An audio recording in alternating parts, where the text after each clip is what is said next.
High বন্ধুরা, তো আজকে এই ঘরটার বিষয়ে কথা বলতে আসলাম। এই দেখো ঘরটা, তো পুরো ভিডিওটা দেখতে থাকো। আর যারা যারা বলবে যে ঘরের কথা কেন বাইরে ছড়াচ্ছ, তো বাড়ির কথা যদি বাজার পর্যন্ত চলে যায় সেটা ঘরে থাকে না নিশ্চয়ই। তো পুরো ভিডিওটা দেখতে থাকো। আর যারা যারা আমার এই ভিডিওটা পছন্দ করবে না তারা আমাদের ব্লক করে দেবে, তারা চলে যাবে ব্লক করে, তাতে আমার কোনো অসুবিধা নেই। হাই গাইস, তো তোমাদের সাথে একটা আমি ভিডিও শেয়ার করি আজ। প্রথমত ফার্স্ট অনেক দিন পর দেখো এই জায়গাটায় আসলাম।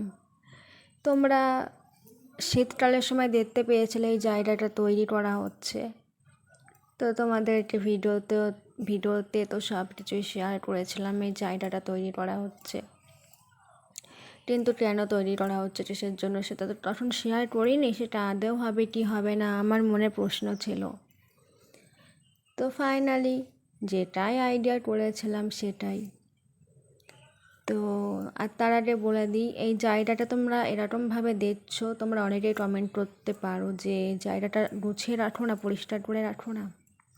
তো আমি বলতে চাই এখানে আমি আসি না, এই জায়গাটা আমার খুবই ভালো লাগতো, কেন আসি না আর কত দিন ধরে যে আসি না আমি নিজেও জানি না। কিন্তু কেন আসি না, কিসের জন্য আসি না, সবটাই আজকে শেয়ার করছি।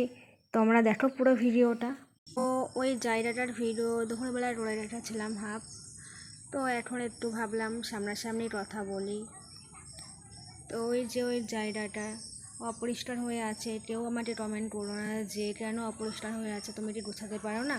না, আমি গোছাতে পারি না, কারণ ওইখানটা আমি থাকি না, আর ওই পাশটায় যাওয়ার কোনো প্রশ্নই ওঠে না। অনেক আমার মানে কী বলবো, অনেক আমার স্বাদ ছিল ওই জায়গাটায় গিয়ে বসতাম, হাওয়া খেতাম। শীতকালে তো তোমরা দেখেইছো, ওইখানে ভিডিও করেছিলাম যখন জায়গাটা তৈরি হচ্ছিল। তো জায়গাটা তৈরি হচ্ছিল সেই সময় ভিডিও করে তোমাদের কাছে সবই শেয়ার করেছি। এমনকি রাত 8:30 9টার সময় এরকম মেঝেটা করা হচ্ছিল, সেটাও শেয়ার করেছি তোমাদের সাথে। তখন তোমাদের দাদা মানে মিস্ত্রিরই দাদারা সবাই ঠিকঠাক করে দিয়েছিল, তোমাদের দাদা একটু লেভেল করে দিচ্ছিল, ঠাদ মতো ছিল, হালকা হালকা হালকা পাতলা এরকম। তো ওই জায়গাটায় যেতে আমার একদমই এখন আর ভালো লাগে না, মনের থেকে উঠে গেছে। তো ওইখানে আমি যাই না, থাকি না, মানে বসতেও যাই না, হাঁটতেও যাই না, ভালো লাগে না এখন আর যেতে। তো ওই জায়গাটা যখন তৈরি হয়, টিন লাগানো হয়েছিল না, তখন ওই মেঝেতে যেসব ঢালাই মালাই করা হচ্ছিলো, প্রথম থেকেই আমি জানি একটা জিনিস শুনে এসেছি, ওই জায়গাটা তোমাদের দাদা একটা প্রজেক্ট তৈরি করবে, বাড়িতে কোনো বিজনেস ব্যবসা যাই করুক না কেন একটা মেশিন বসানোর কথা ছিল ওইখানটা, ঠিক আছে। তো মেশিন বসানোর কথা ছিল, যখন ওই সমস্ত কাজবাজ শুরু হয় আমাকে বলা হয়েছিল যে আমি ওই জায়গাটায় একটা বিজনেস মতো করব, কারণ একটা কাজ করলে তো হবে না, তার সাথে সাথে আরও একটা বাড়িতে কাজ করতে হবে। তো তারপর আমাকে এই কথাটাই বলা হয়েছিল যে ওইখানে কিছু একটা করবে, কিন্তু লাস্টে সে যখন কমপ্লিট হয়ে যায়, এই যে সমস্ত কিছু টিন টিন সমস্ত কিছু কমপ্লিট হয়ে যায়, তখন শোনা যায় যে না, কিছুই করব না, হাতে টাকা পয়সা নেই, বাইরে চলে যাওয়ার মতো সিদ্ধান্ত নিয়েছিল। তো যখন করবেই না তখন এরকম আমাকে তো মিথ্যে কথা বলার কোনো প্রয়োজন ছিল না। তো এটাই, যে সমস্ত সত্যি কথা আমাদের জানিয়ে কিছুই করাই হয় না। আর বিদেশ চলে যাওয়ার কথাটা ছিল আমাদের পুরোটাই না জানিয়ে, যে বাইরে চলে যাব 3-4 বছর পর আসবো, এরকম একটা ব্যাপার ছিল, সেটাও আমাদের না জানিয়ে। তো এই তো হলো ব্যাপার।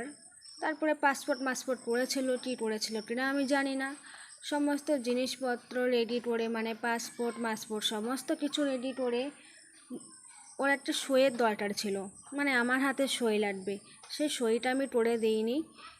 তো তার 1 মাস আগে থেকে ঝামেলা তো 5 বছর ধরে চলছে, কিন্তু তার আগে ভালো ছিলাম, পুরো শীতকালটাই ভালো ছিলাম, কিন্তু আবার যা তাই, আমি এখন আবার ওর শত্রু হয়ে গেছি।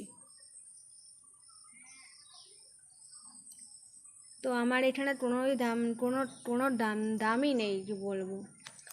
ওই দেখো আমরা গাছ লাগানো হয়েছে, কিন্তু আমি জানি না আমরা গাছ কবে লাগিয়েছে, কবে কী করেছে, আমি কিচ্ছু জানি না। তো এই তো হলো ব্যাপার, কি আর বলবো, কিছু বলার নেই, আমার কোনো দাম নেই আমার এখানে থেকে, আমার দাম নেই, সম্মান নেই, কোনো কিছু আমাকে বলা হয় না। তো সেখানটা আমি কেন পরিষ্কার করতে যাব, তাই না? তো এটা এখন শোনা যায় গেস্টের জন্য বানিয়েছে, বাইরের থেকে অনেক নানান ধরনের লোকজন আসবে, গেস্টেরা আসবে, তারা ওইখানটা বসবে। তো কী বলবো, এটাই হচ্ছে আমার সম্মান এই বাড়িতে। তো যাই হোক, এইভাবেই চলছে আমার 5টা বছর ধরে। তো কিছু বলার নেই আমার। তো চলো টাটা, এতটুকুই রাখলাম ভিডিওটা।